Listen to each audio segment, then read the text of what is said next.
헌신의 자리에 저를 불러주셔서 영광이고 감사를 드립니다. 저는 그 유승대 목사님이 흥해에 계실 때부터 알고 지냈는데, 포항 성결교회에 부설 시내가를 세우는 일에 우리 정숙희 교수님과 함께 동역자가 되어서 처음 시작할 때 개회 예배에 제가 설교는 아니고 축사를 한 것 같습니다.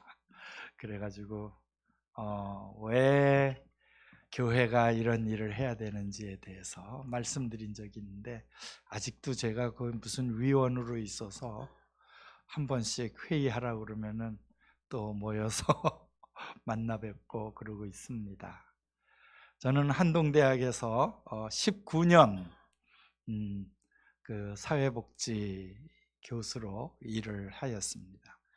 그 전에는 제가 졸업한 모교에서 8년 반, 그래서 꽤 많이 됐죠. 25년 이상, 거의 30년 가까운 세월을 학교에서 지냈는데요. 지금은 또다시 공동체라는 아주 귀한 사역의 소명을 받아서 젊은 식구들과 함께 어울려 살면서 저들과 함께 일하고 또 하나님의 뜻을 찾고 함께 선교에 협력하고 이러면서 은퇴 후에 그 세월을 아주 재미있고도 즐겁게 잘 지내고 있습니다. 근데 이렇게 교회에서 불러주셔서 제가 평상시 좋아하던 말씀 함께 나눌 수 있게 돼서 정말 감사하게 생각합니다. 오늘 우리는 너무나 유명한 창세기 1장의 말씀을 함께 읽었습니다. 근본 담론이라는 것이 있어요. 여러 이야기들이 있지만은 가장 중요하고 뿌리가 되는, 가장 기초가 되는 담론, 이야기, 그것이 무엇입니까? 그것을 바로 설정해야 우리의 인생이 바르게 세워지고 의미 있는 삶을 살아낼 수 있는 것이죠. 5월은 계절의 여왕인데요, 그렇죠? 5월은 계절의 여왕입니다. 근데 5월은 또 가정의 달이에요. 왜 계절의 여왕의 가정이라는 주제를 담아냈을까요? 가정은 우리 인간의 존재를 결정하는 가장 근본적인 영역입니다. 그래서 5일은 어린이날, 8일은 어버이날, 또 20일인가요? 21일에는 부부의 날 그렇게 있죠. 이 세 가지의 관계는 우리의 인생에서 가장 근본적인 기초를 형성하는 관계입니다. 그래서 우리가 어렸을 때는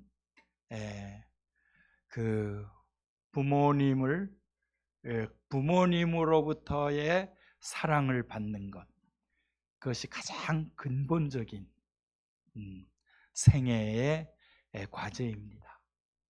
또 부부가 되면은 부부간에 서로 사랑하면서 가장 아끼고 존중하면서 살아가는 것, 그게 행복이죠. 나의 존재를 결정하는 것입니다. 어린이였을 때는 부모로부터의 사랑이 나의 존재를 결정해요. 내가 사랑받고 있구나, 내가 존중되고 있구나, 내가 가치 있는 존재로 이 세상을 살아가고 있구나, 이걸 느끼게 해주는 것이 어린이와 부모의 관계죠. 부부가 되면은 내 사랑하는 아내와 내 남편, 이 두 사람 사이에 교감되는 그 사랑이 우리의 삶의 진정한 가치고 의미입니다. 여러분, 제가 나가서 이런 데서 탁 설교하고 또 학자들 모인 데서 이렇게 논문도 발표하고 대학의 강단에서 막 얘기하고 그럴듯하잖아요. 근데 집에 들어가서 아내한테 사랑받지 못하고 우습게 여겨지고, 요즘은 강아지가 남편보다 더 사랑스러운 존재라고 그러더라고요. 부인이 집에 들어가면 개가 막 쫓아오면 개는 막 들고 야단을 하는데 남편은 본척만 척. 그런 세대가 됐다는데 참 그건 비참한 일입니다.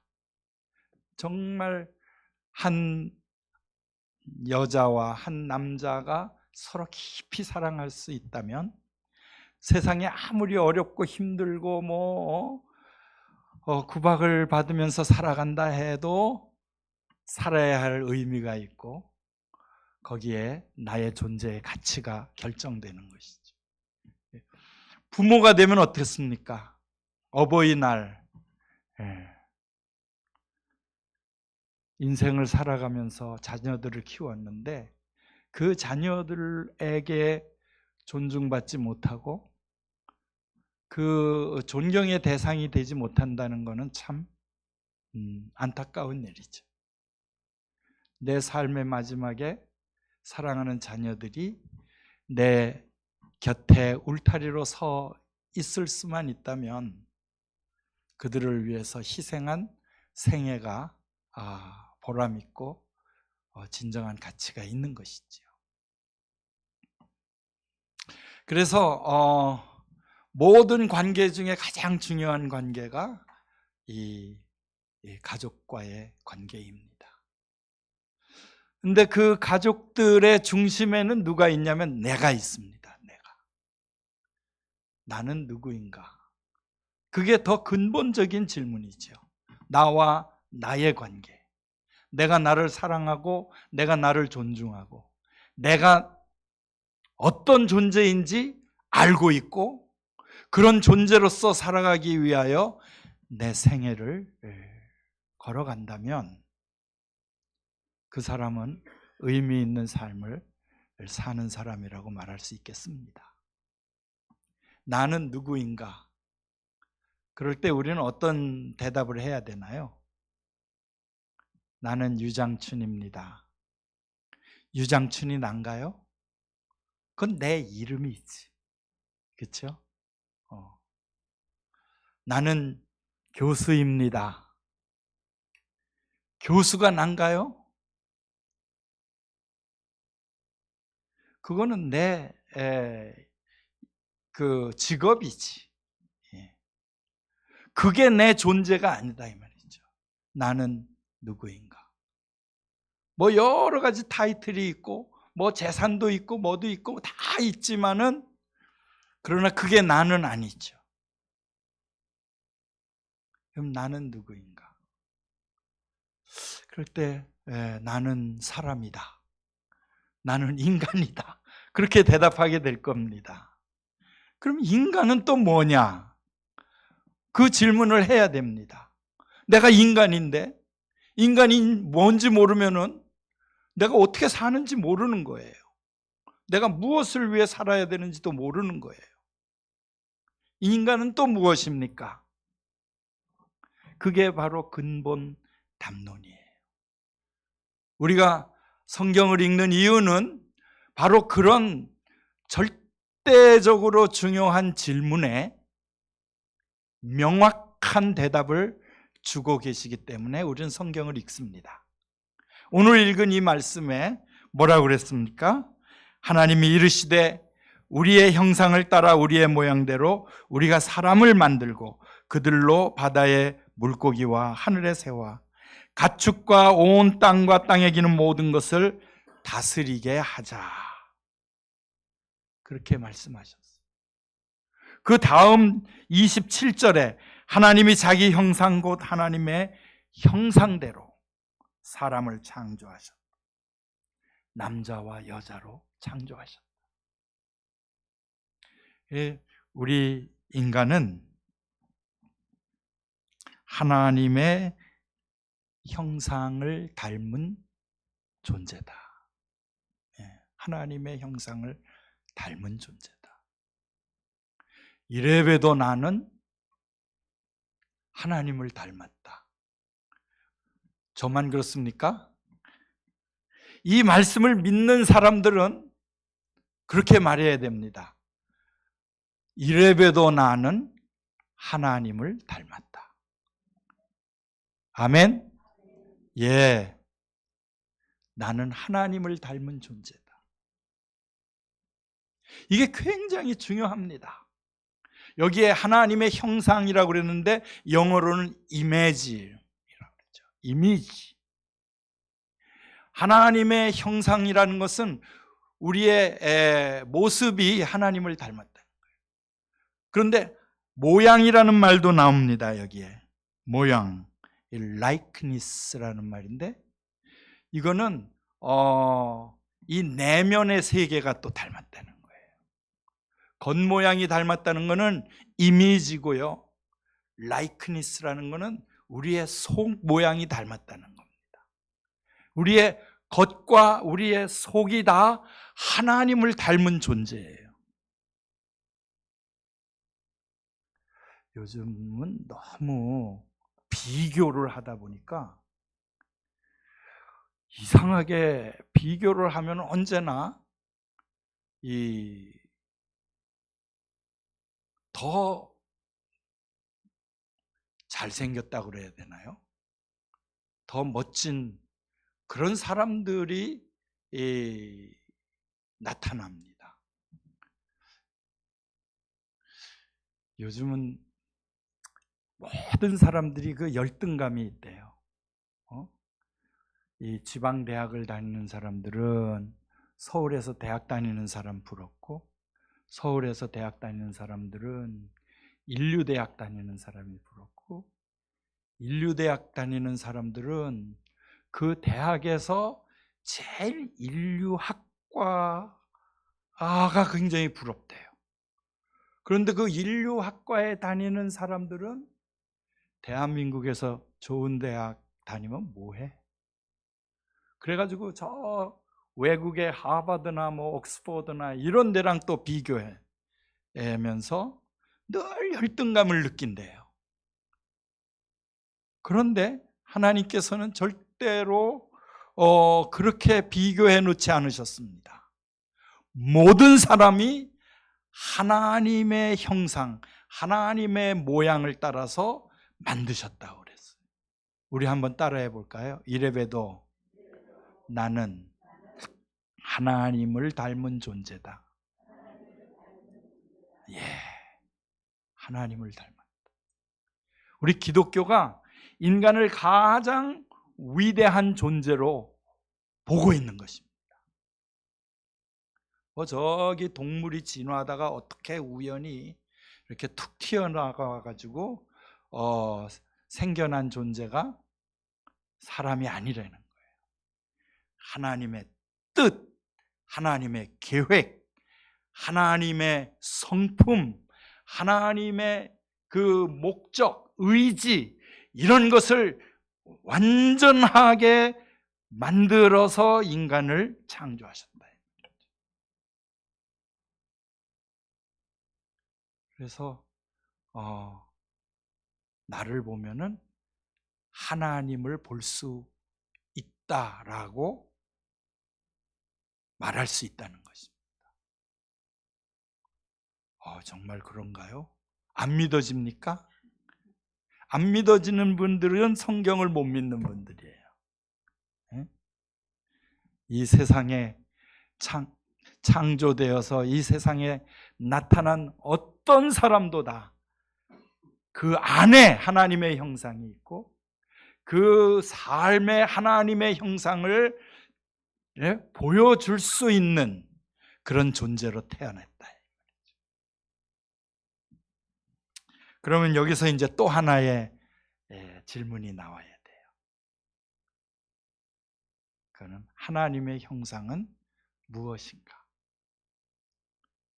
여러분, 하나님의 형상을 설명할 수 있을까요? 그걸 설명한다는 것은 불가능한 것이죠. 그 유명한 노자 선생님이 그렇게 말했대요. 도를 도라고 하면은 도가 아니고 이름을 이름이라 하면은 이미 이름이 아니다. 예수님이 어떤 분입니까?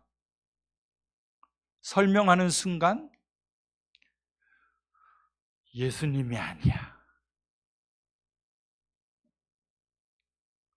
그럼 어떻게 해야 돼요? 만나봐야지. 경험해야지. 예수님과 소통해야지. 이 종교는 예수님을 설명하려고 애를 쓰는데 영성은 예수님을 만나려고 애를 씁니다. 여러분, 오늘 낮에 제가 그 오이를 먹었어요. 오이를 한 입 베어 물고 의자의자 씹어 먹었습니다. 오이가 무엇인지 설명할 수 있을까요?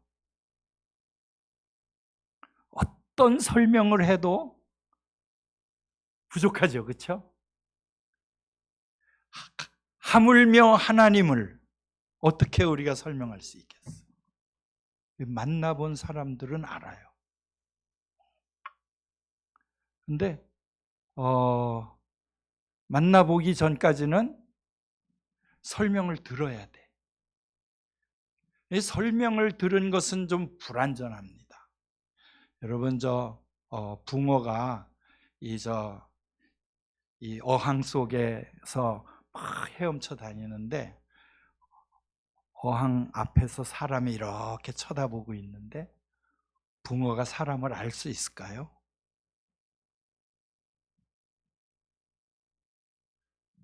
내가 붕어가 안 돼봐서 잘 모르기는 하지만은 붕어가 사람을 이해하기가 참 어려울 겁니다.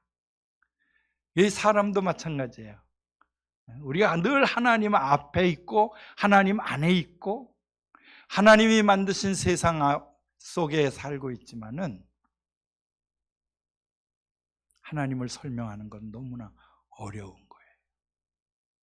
그런데 이 말씀을 읽다 보면은 이렇게 슬쩍 그림자가 비치듯이 비치는 것을 우리가 읽을 수가 있어요. 오늘 이 말씀 속에 하나님의 형상이 무엇인지 조금 알려주시는 내용이 있습니다. 하나님이 이르시되 우리의 형상을 따라 우리의 모양대로 우리가 사람을 만들고, 여기에 3번 나오는 말이 뭡니까? 우리. 우리.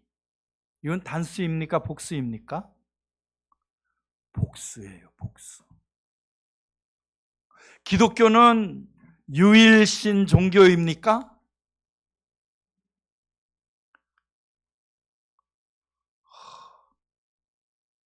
그렇다고 그러는 사람이 많은데 여기는 아니라고 그러시는 분들만 있네요. 유일신 종교는 유대교, 마호멧교, 몰몬교, 여호와 증인, 이런 종교들이 유일신 종교입니다. 그러면은 기독교는 다신교 또는 삼신교인가요? 성부, 성자, 성령 3분이 다 하나님이시잖아요. 이분이 다 독립적인 권위를 가지고 계신 분이에요. 성령은 성자가 아니고 성자는 성부가 아니고 성부는 성령이 아니고. 그럼 삼신입니까? 또 그것도 아니래. 그러면 뭡니까? 그래서 우리 기독교는 삼위일체 신앙을 가지고 있다.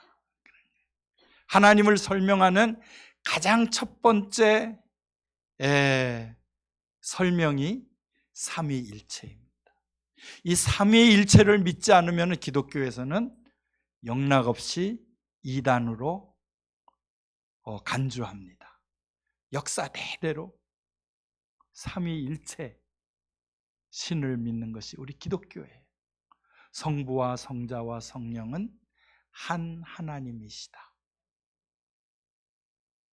이 삼위일체의 신앙, 이것이 하나님을 설명하는 가장 첫 번째 설명이고 가장 근본적인 설명입니다.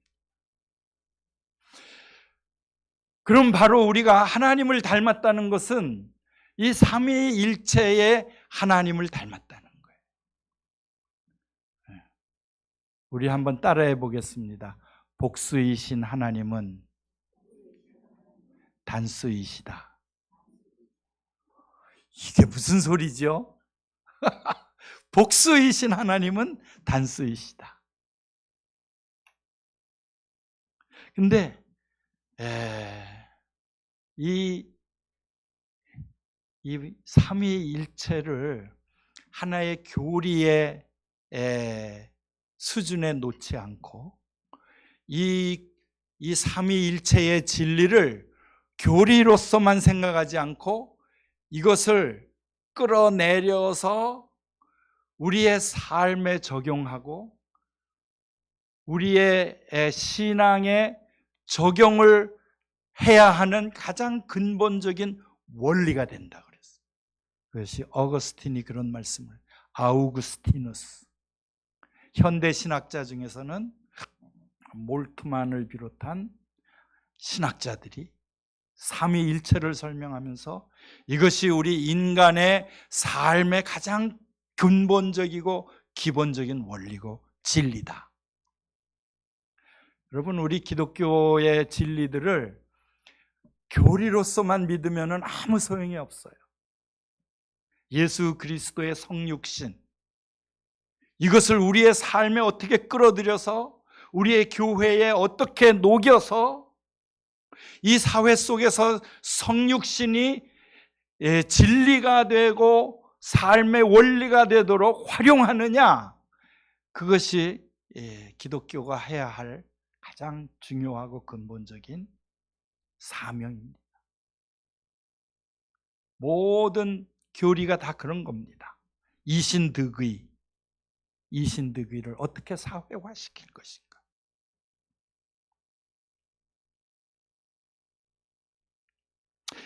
하나님은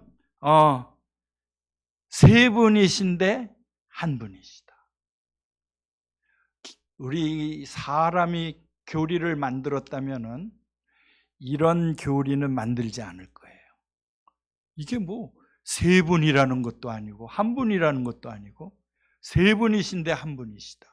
말이 됩니까? 안 됩니까? 말이 안 되잖아요. 논리적이지 않잖아요.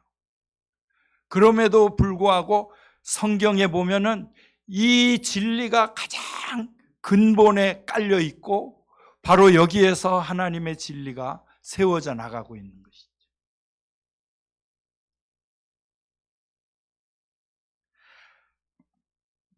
그래서 하나님은 복수이신데 단수예요.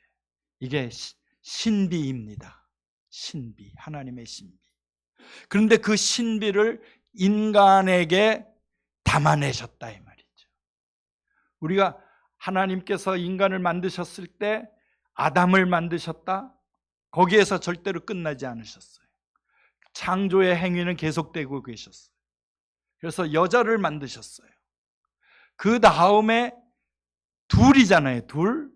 둘이 한 몸을 이룰지니라. 그러면 둘입니까? 하나입니까? 남자는 남자고 여자는 여자예요. 분명히 둘입니다. 독립적이고 동등한 권위를 가지고 있는 자유로운 개별, 자립적인 존재예요. 남자는 남자, 여자는 여자. 그런데 둘이 한 몸이래요. 한 몸.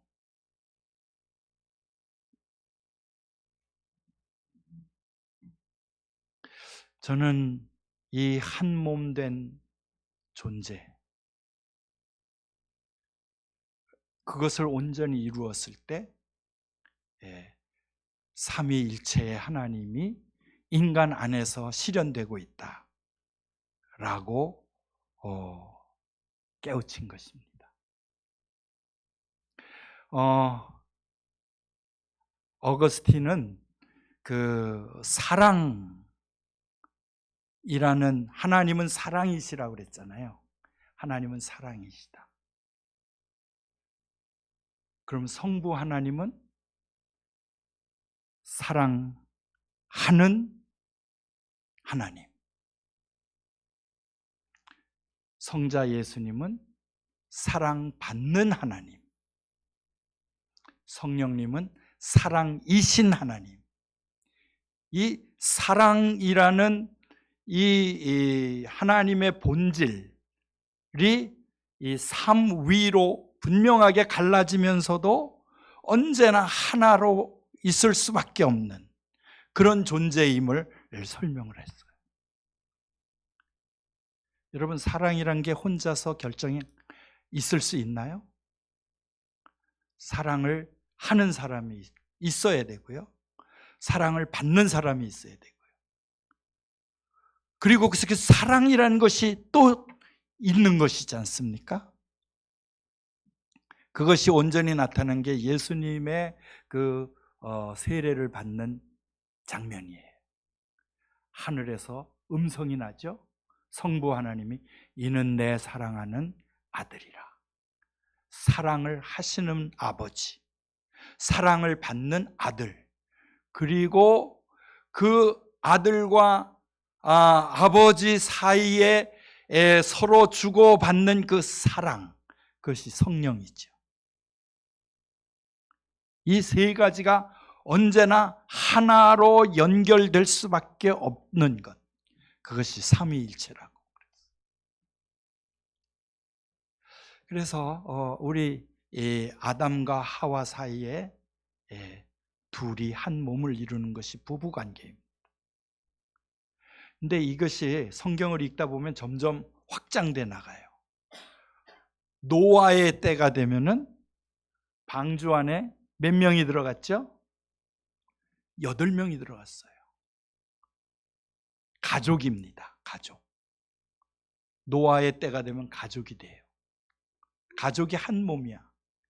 여러분, 120년 동안 그 배를 산에다가 짓는데 한 가족이 그걸 해냈어요. 사람들이 비웃고 조롱하고 그 모진 조롱과 비웃음을 극복하고 배를 만들어서 구원의 방주를 탔습니다. 가족이에요. 노아의 단계를 넘어가서 아브라함의 단계에 가면은 거기에 친족이 공동체가 됩니다. 그렇죠? 친족. 가족의 범위를 넘어서 친족이 하나의 한 몸이 되는 것이죠. 그 다음에 모세가 되면은, 모세의 때가 되면은 민족 공동체가 이루어집니다. 그리고 다윗의 때가 되면은 국가 공동체가 이루어져요. 여러 민족들이 같이 연합이 돼서 한 나라를 구성하는 것이죠.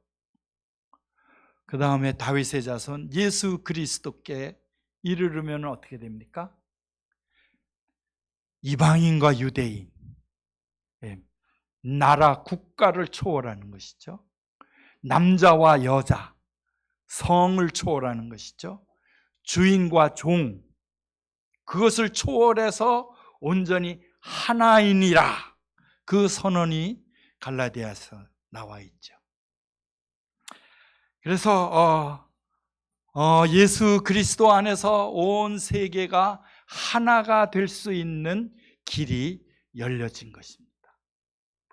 예수님의 기도 중에 가장 위대한 기도, 요한복음 17장에 나와 있죠. 요한복음 17장에 예수님께서 이렇게 기도하십니다. 아버지여, 아버지께서 내 안에, 내가 아버지 안에 있는 것 같이 저들도 하나가 되어 우리 안에 있게 하사 세상으로 하여금 아버지께서 나를 보내신 것을 믿게 하옵소서. 이 세상이 예수님을 어떻게 믿을 수 있느냐? 예수님을 따르는 예수님의 제자들이 하나가 되어서 하나님 안에 머물러 있을 때 이 세상이 예수님을 믿게 된다는 것입니다.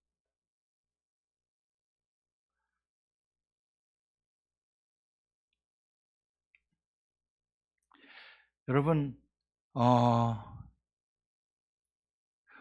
노아의 자손이 아닌 사람들이 이 세상에 있을까요? 이 세상에 모든 사람이 노아의 자손입니다. 근데 아브라함이 믿음의 조상이라고 그래요. 왜 그럴까요? 노아는 모든 인류의 조상이죠. 가족까지 사랑하는 거는 예수를 안 믿어도 가족은 사랑하는 것 같아요. 근데 가족의 바운다리를 넘어서면은 그거는 아브라함의 기원이 있는 것이죠. 그래서 아브라함 가족의 그 영역을 넘어서서 가족 바깥에 있는 사람을 사랑하는 그때부터 거기에 믿음의 영역이 들어가는 겁니다. 본능을 따라서 살아도 가족은 사랑하는 거예요. 그런데 믿음을 따라 사는 사람이라면은 가족을 초월해서 사랑할 수 있게 되는 거예요. 그리고 그 사랑의 범위가 넘어서서 넓어지면 넓어질수록 위대한 생애로 추앙받게 되는 것이죠.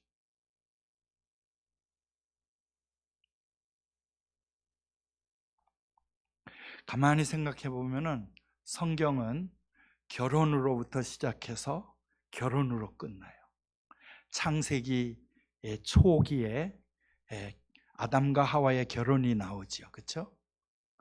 그 다음에 요한계시록 맨 마지막에 신랑 되신 예수 그리스도와 새 예루살렘, 온 인류가 하나가 되어서 신부가 되어서 신랑 되신 예수님과 결혼하는 그 결혼으로 요한계시록이 끝납니다.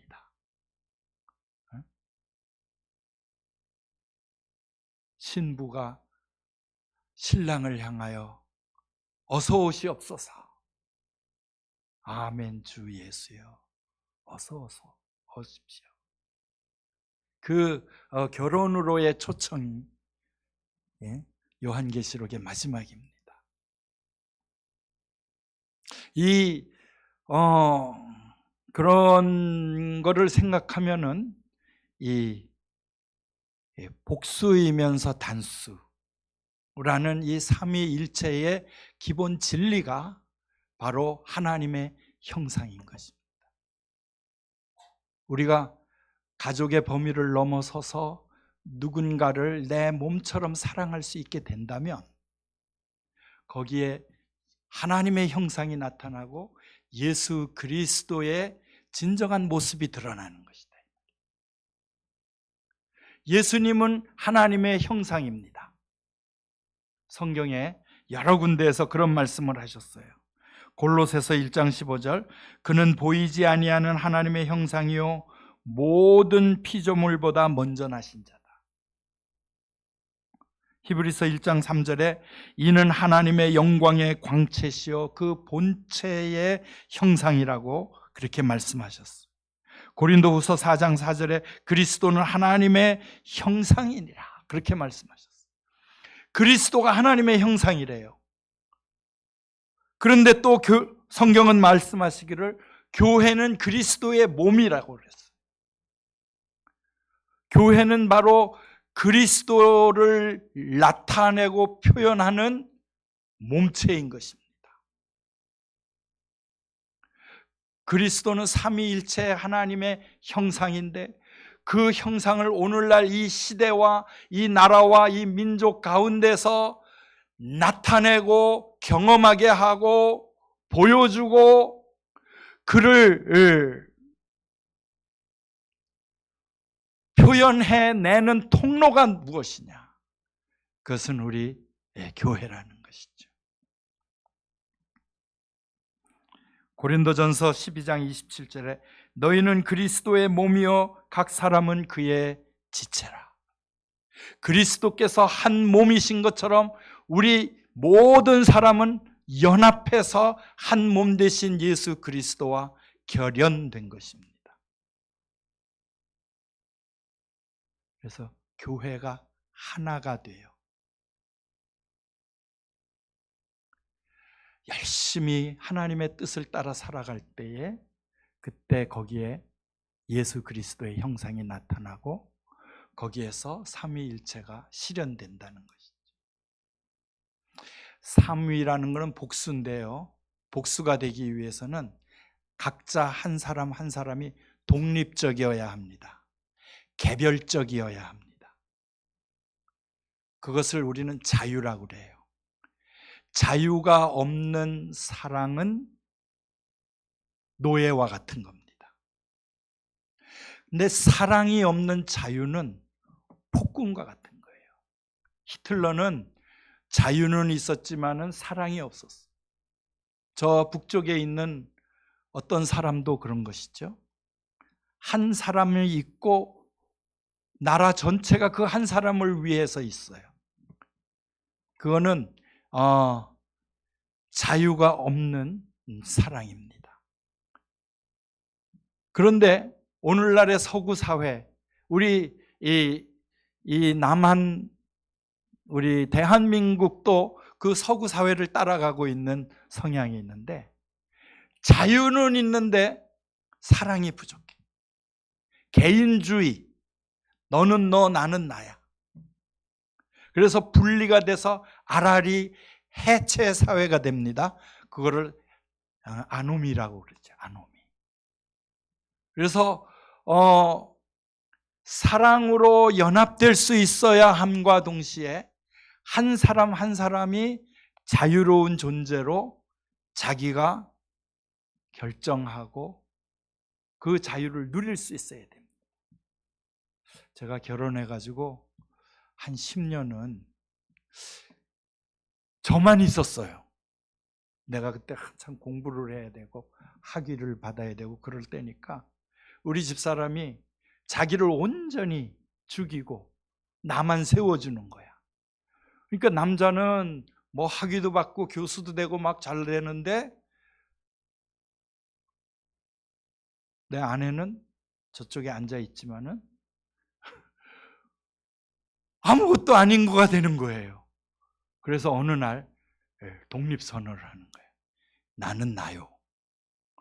나도 선택할 주권이 있다고 선언을 해. 그때 제가 깜짝 놀랐어요. 이거 잘못하면 내가 잃어버릴 수도 있겠다. 그때부터 제가 물어보기 시작했어요. 의논하기 시작하고 그 뜻을 존중하기 시작했어. 자유로운 존재가 되니까 그 사랑이 온전해지는. 그래서 사랑과 자유가 함께 갈 때에 건강한 부부가 되더라고요. 요즘은 젊은 식구들 보니까 와이프 한 사람이 있고 남자는 이 자기를 죽이고 온전히 헌신하는 그런 형태가 많이 나타나더라고요. 근데 그것도 건강한 건 아니죠. 그렇죠? 네. 여러분의 가정은 어떻습니까? 아내와 남편이 1대1 아주 자유로운 존재이면서 절대로 헤어질 수 없고 절대로 분리될 수 없는 온전히 하나 된 존재, 그런 존재로 살아갈 때에 크리스찬 가족이 되고 크리스찬 공동체가 되는 것이죠. 우리 교회가 바로 그런 삼위일체적인 그런 관계로서 온전히 일치될 때 우리 사회 속에서 교회는 예수 그리스도의 빛을 드러나게 할 것입니다. 로마서 12장 3, 4절을 현대 한국어 성경으로 보니까 이렇게 돼 있어요. 우리는 수가 많지만 그리스도 안에서 한 몸을 이루었습니다. 그리고 우리 한 사람 한 사람은 서로 다르지만 서로에게 속한 각 부분입니다.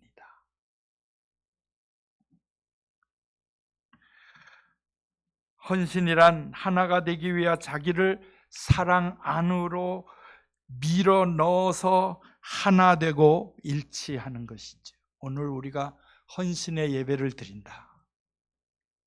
헌신이란 것은 바로 내가 그리스도 안에서 온전한 자유를 가지고 있지만 그 자유를 사랑함으로써 일치되고 연합하는 그런 관계로 살아가기를 결단하는 것이, 그것이 그리스도를 향한 헌신입니다.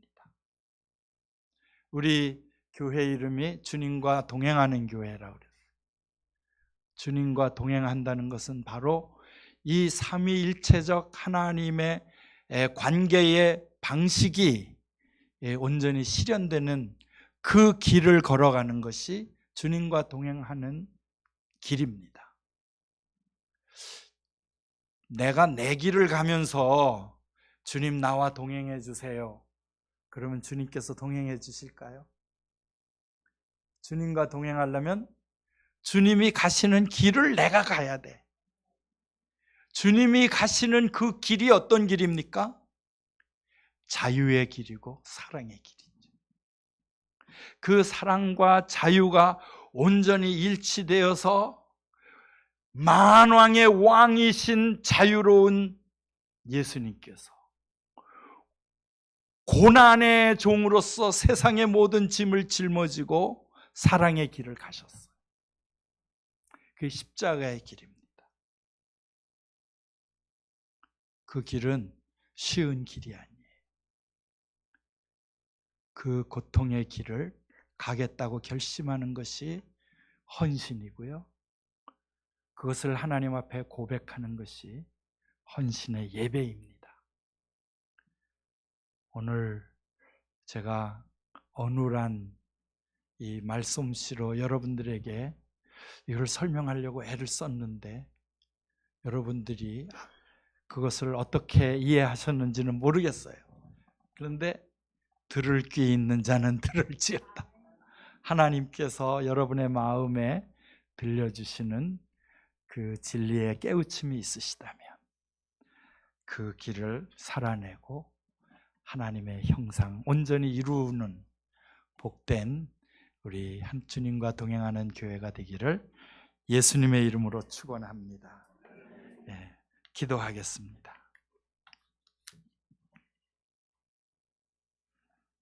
오늘 헌신의 예배를 드릴 우리들의 마음 속에 하나님의 형상을 닮으라고 그 온전한 하나됨의 관계를 이루어내라고 요구하시는 하나님의 음성이 우리의 심령에 들려온 줄로 믿습니다.